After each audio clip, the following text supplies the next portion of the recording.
mengabdi pada Ibu Pertiwi merupakan mimpi hampir setiap anak negeri. Di tengah kekurangan jumlah tenaga medis, ironinya ribuan peserta program pendidikan dokter spesialis justru mengalami depresi.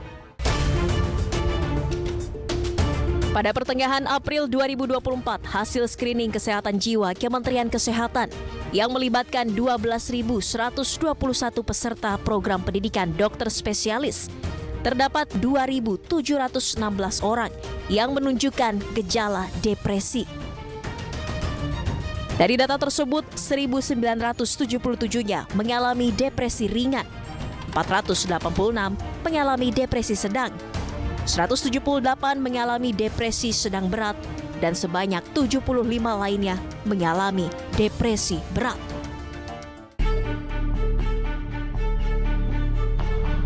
Saat ini saya bersama Ketua Umum terpilih, Pengurus Besar Ikatan Dokter Indonesia atau IDI, Dr. Slamet Budiarto. Dokter, apa kabar? Kabar baik. Baik dokter, dari hasil screening 28 rumah sakit vertikal Kemenkes, ini ditemukan ribuan calon dokter spesialis ternyata mengalami depresi. Tanggapan dari IDI seperti apa? Ya, itu beberapa bulan yang lalu kan sudah dilakukan survei mental ya, keseluruhan oleh Kementerian Kesehatan. Hasilnya sekitar 22% depresi ya kalau nggak salah ya.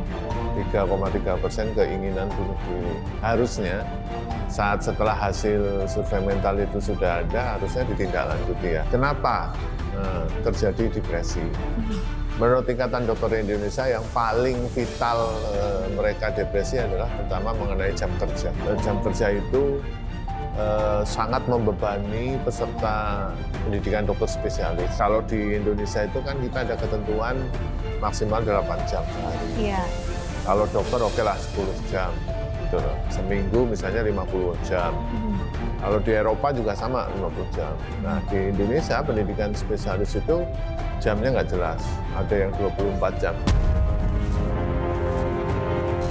Gitu kan. Tapi satu hari full 24 jam? Iya, ada, bahkan ada yang lebih. Ini tidak ada peraturan pembatasan begitu? Ya, saya sudah sampaikan ke juru bicara Kementerian Kesehatan bahwa rumah sakit itu kan milik Kementerian Kesehatan. Direktur rumah sakit bisa membuat aturan bahwa pelayanan di rumah sakit vertikal maksimal 8 jam atau 10 jam. Jika jaga malam, maka hari berikutnya harus libur. Harusnya begitu. Tapi tidak ada itu. Berarti ini ada yang salah dari sistem? Ada yang salah dari sistem ini.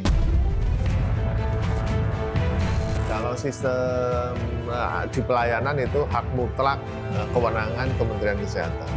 Kalau sistem pendidikannya itu hak kewenangan Mendikbud. Gitu. Yang mengatur jadwal di rumah sakit itu penanggung jawab utamanya adalah direktur. Jadi kalau keluarga Aulia mau menuntut, sebenarnya yang dituntut harusnya rumah sakit. Gitu. Karena jam kerja. Karena di jam kerja dan pembiaran gitu. Nah, sebagai tergugat bisa Mendikbud bisa. Yang kedua, mereka itu kan presiden punya surat izin praktek. Ya. Tanggung jawab hukum sendiri-sendiri. Harusnya kan digaji. Nah, tapi kenyataannya tidak digaji. Selama pendidikan memang tidak boleh atau harusnya digaji gitu Pak. Selama dia memberikan pelayanan, operasi, memeriksa pasien, kan rumah sakit dibayar juga oleh BPJS maupun non-pasien umum. Harusnya ada sedikit jasa medis untuk presiden dan itu tidak dilakukan. Peraturannya seperti apa dok sebetulnya?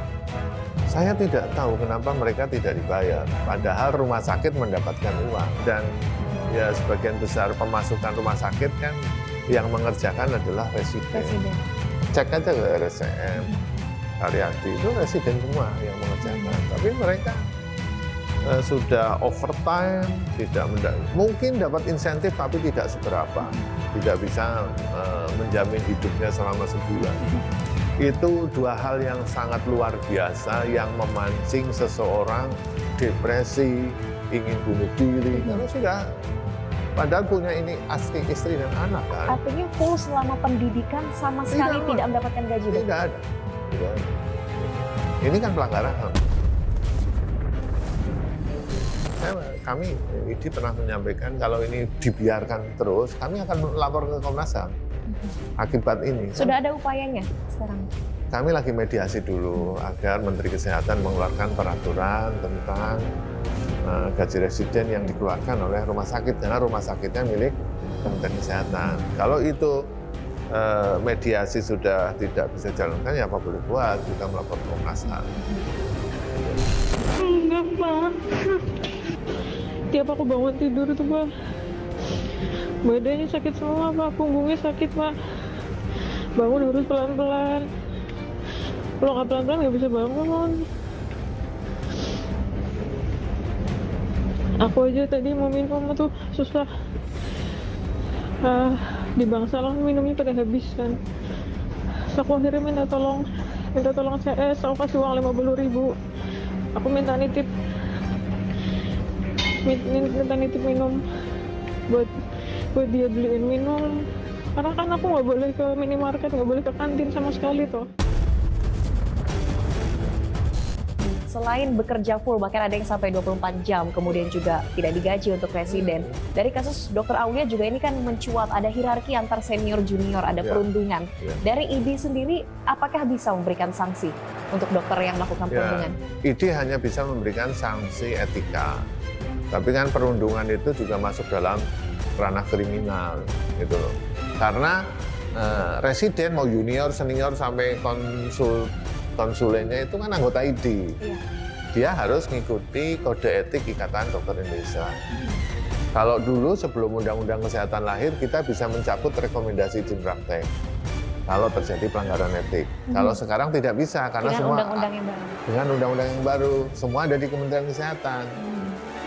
Tangan kuasanya dari Menteri Kesehatan. Jadi Menteri Kesehatan lah yang bisa memberikan sanksi. Kalau di pendidikan adalah Mendikbud ya. Tapi kan itu tempat kejadian perkaranya di mana?